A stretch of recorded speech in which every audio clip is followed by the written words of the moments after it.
Zic, le-am zis că o să fie una de aia care o să vină să mă scoată din bar. Că e treaba mea.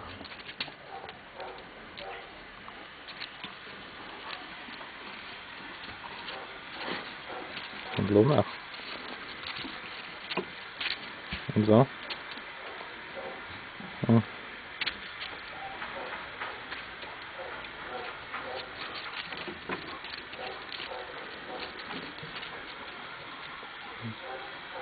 În sfârșit. Trecem peste comentariul ăsta.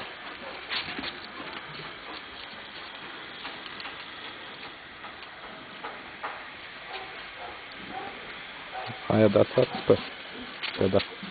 Zic, aia de aseară, sper că da.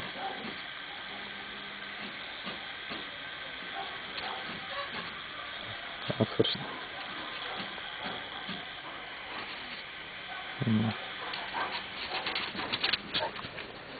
Așa se pare.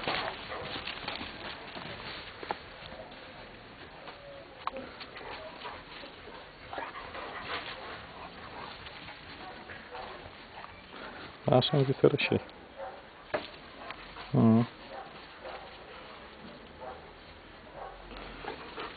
Că nu o să se mai repete.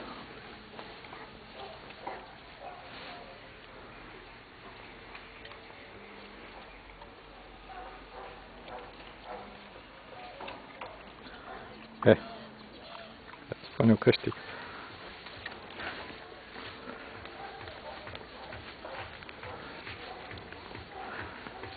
Eu sper că da. Din tot sufletul chiar.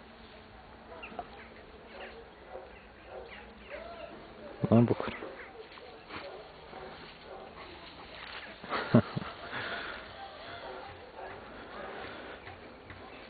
Da, tu ești fată, ești tată și nu aveai cum să nu înțelegi.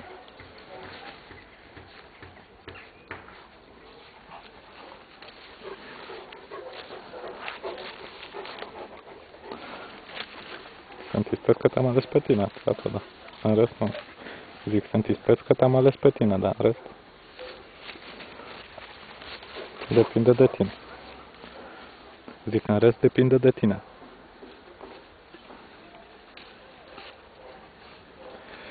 Bine. Hai că nu te mai țin la telefon, ca să nu... Ză?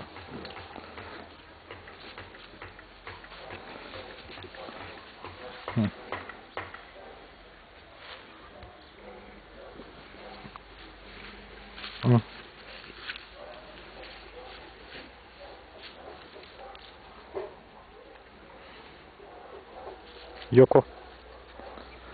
O strigam pe Yoko.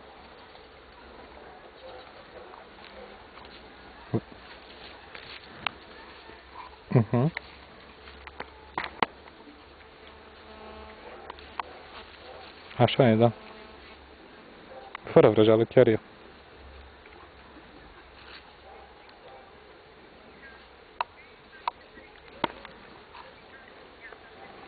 Dar cel puțin nu mai plătești.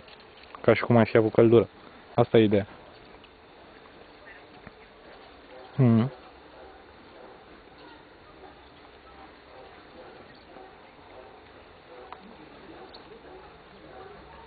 Da, da, da.